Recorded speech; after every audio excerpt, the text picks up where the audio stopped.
She called the cops and screamed, "Arrest him! He's trespassing on private property."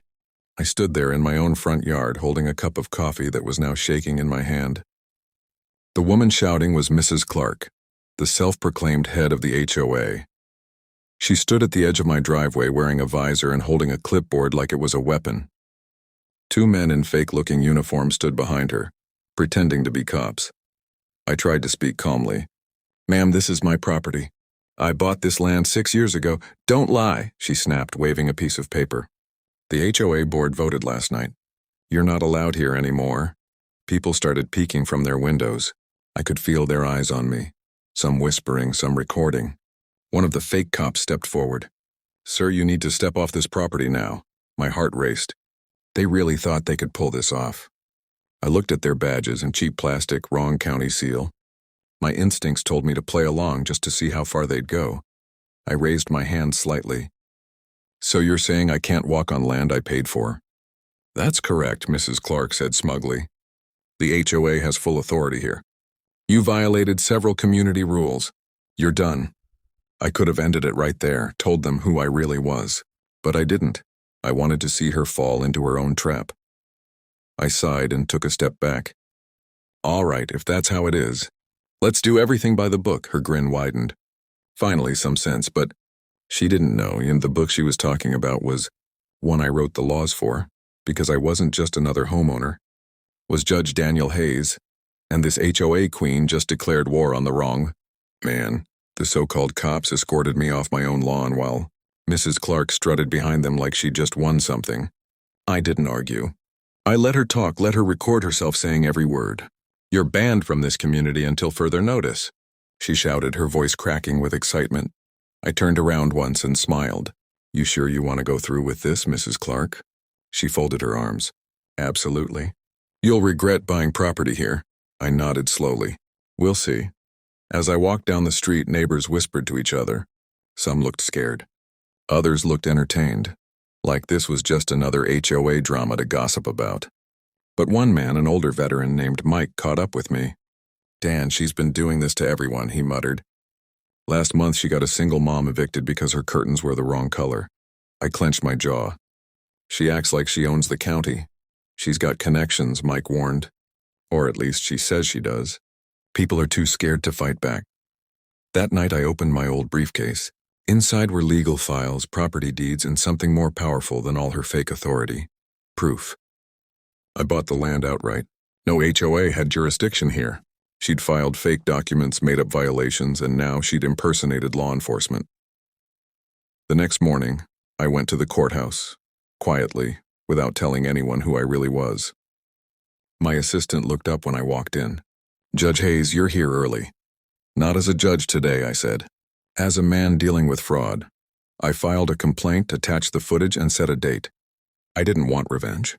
I wanted justice. But deep down I knew this wouldn't end easily. People like Mrs. Clark didn't stop when they were caught. They doubled down. That evening, as I pulled into my driveway, something felt off. My front gate was locked with a new chain, and a bright orange HOA seizure notice was nailed to my fence. And then I heard her voice behind me. Calm. Almost too calm. "You should have just left when I told you to, Mr. Hayes." She was holding a folder, and in it was my signature. My stomach dropped. I took the folder from her hand and flipped it open. The papers inside looked official. My signature, my initials, even a county stamp. But I never signed these. They were fake. Very carefully faked. I looked up at her. "Where did you get this?" She smirked. "You gave it to me last month, remember? You agreed to transfer partial ownership of this land to the HOA. I stared at her, stunned by the confidence in her lie. "You forged my signature." She tilted her head. "Oh, that's a big accusation." "Be careful, Judge. People might think you're losing it." She knew. She knew who I was. Somehow she'd found out. "You've been checking on me," I said quietly. Her smile widened. "You make it too easy. Public records, court schedules.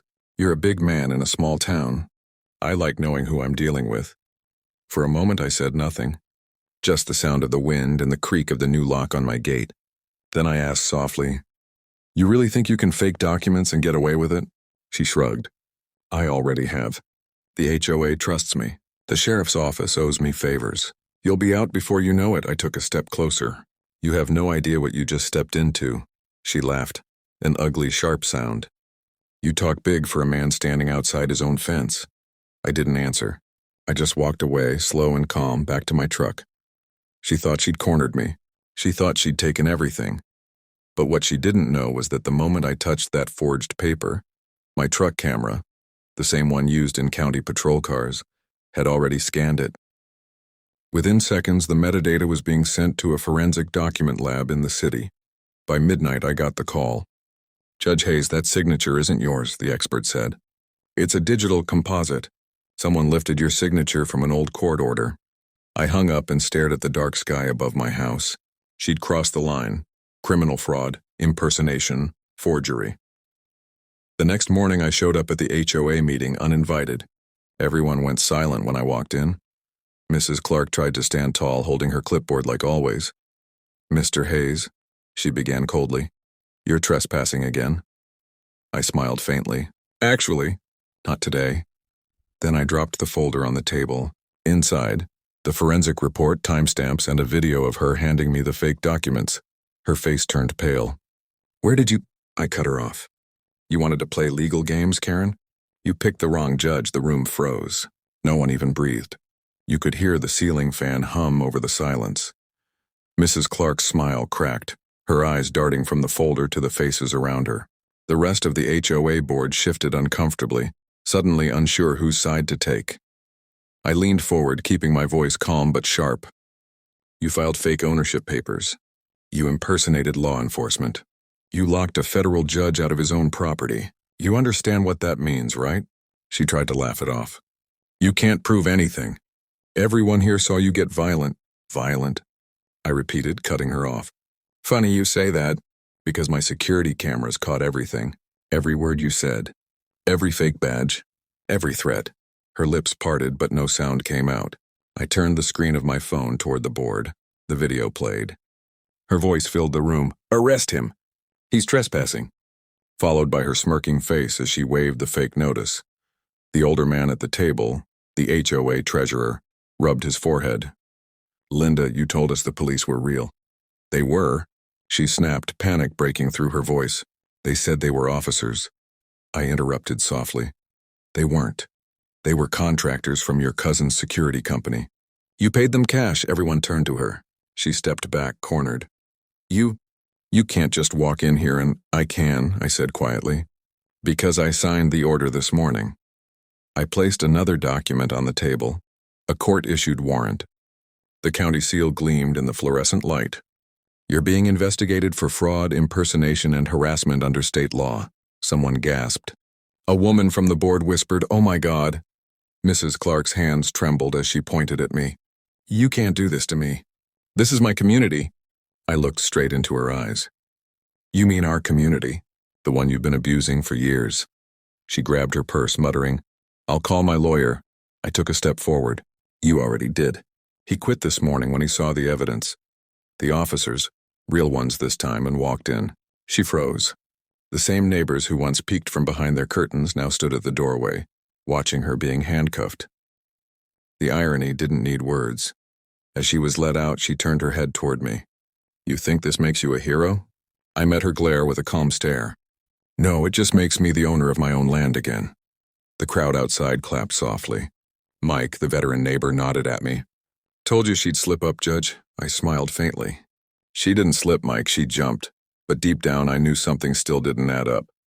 Mrs. Clark wasn't the type to act alone. And if someone helped her forge those documents, they weren't done yet. That night I sat on my porch, finally breathing the quiet air I'd fought to keep. The flashing police lights had faded, but something still bothered me. The forged documents, the fake cops. It was too organized, too expensive for one woman with a clipboard and an ego. I opened my laptop and went through the property records again. Every document she'd filed was linked to a notary, and J. Reynolds. The name hit me like a spark. Judge James Reynolds, my old colleague from the county circuit. No, it couldn't be. I called the county clerk's office. I need every notarized document under the HOA's name for the last 12 months, I said. The clerk hesitated. Judge Hayes, most of those were verified by Reynolds himself. My chest tightened. He was the one who vouched for her papers, the one who could have slipped them past the system.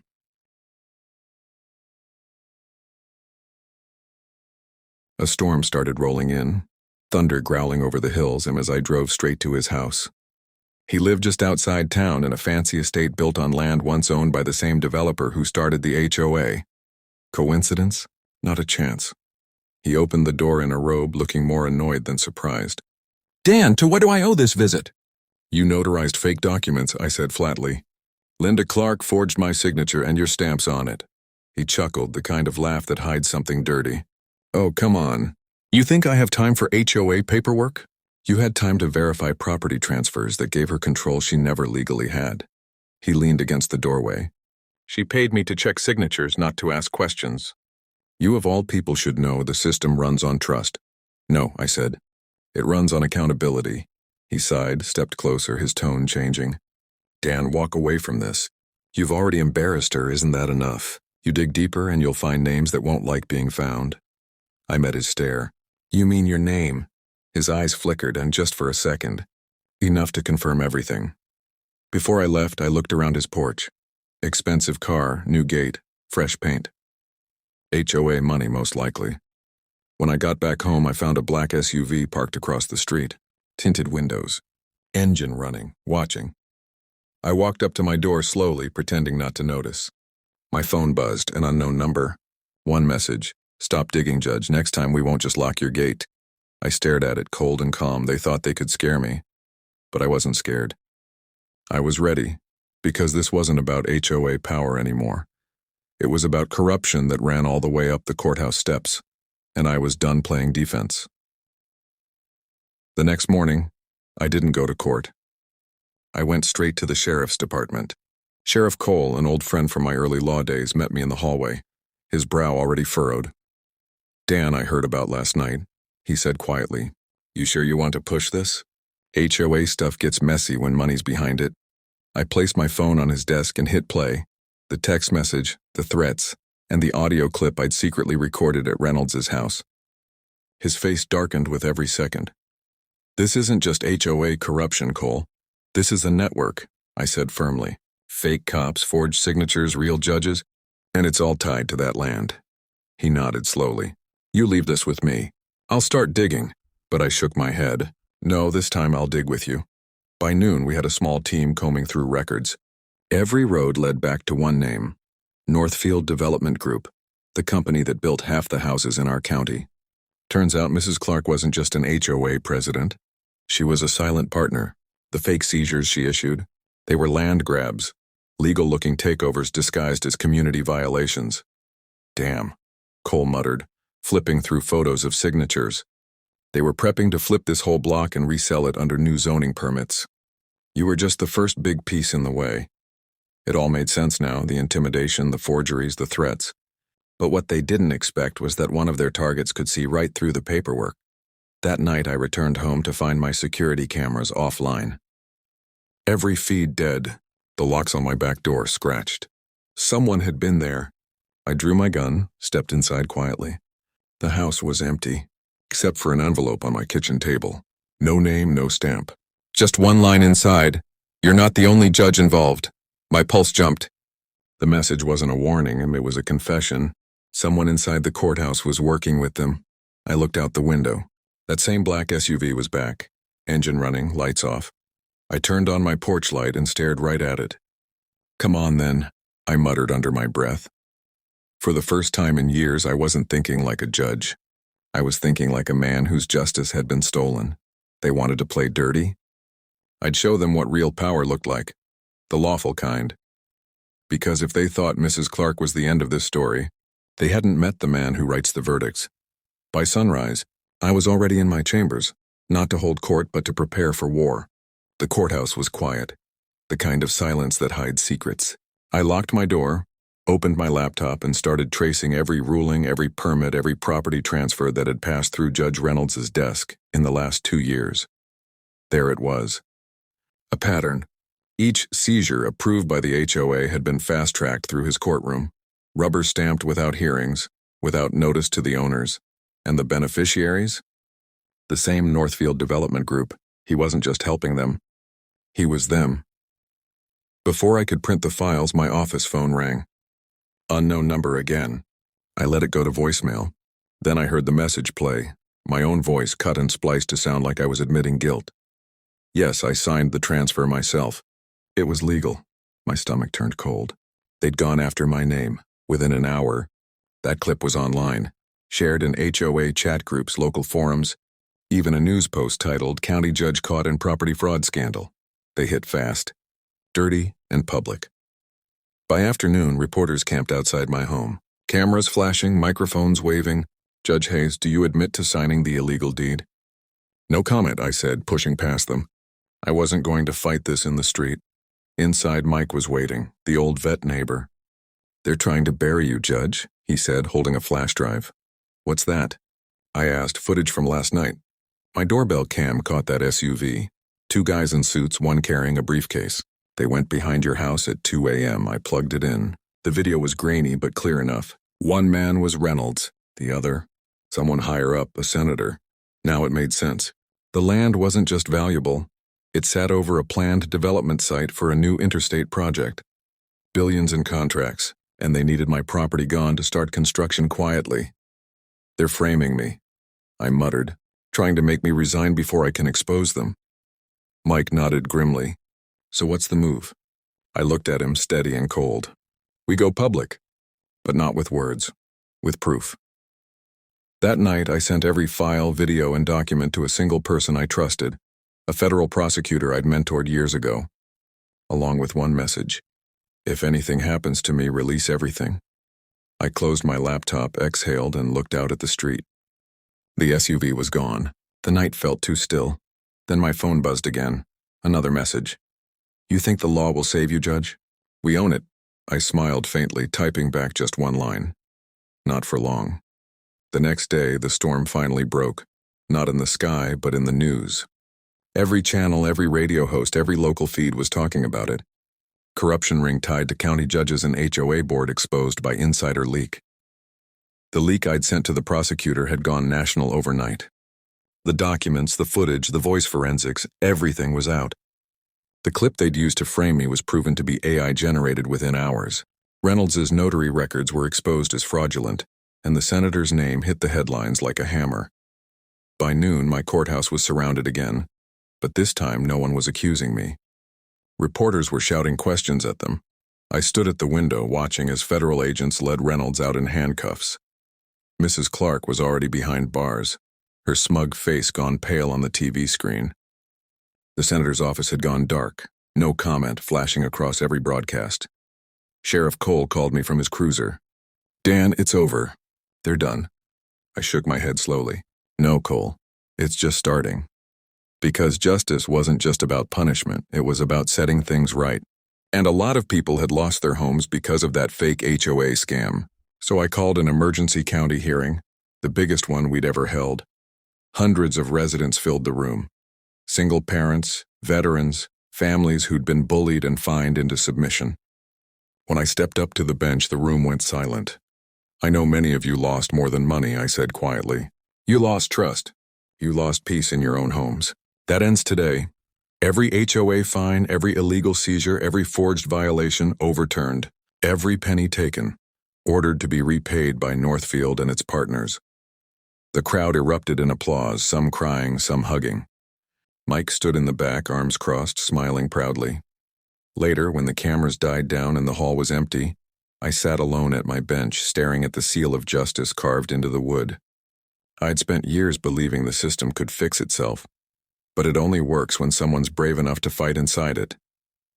Outside, the evening sun broke through the clouds, lighting up the courthouse steps. I walked out and saw the HOA notice still nailed to my gate, faded, torn, useless now. I pulled it off, crumpled it, and tossed it into the trash. Mike called from across the street. "Feels good, huh, Judge?" I smiled. "Yeah, feels like freedom," he nodded. "So what now?" I looked out at my land, quiet, untouched. Finally mine again. "Now," I said, "I make sure no one ever gets to play God over someone else's home again." And for the first time in a long time, I felt the kind of justice that doesn't come from the law books, but from standing your ground, Because when they tried to take my land, they forgot one thing. I am the law here, and I just shut them down for good. The end.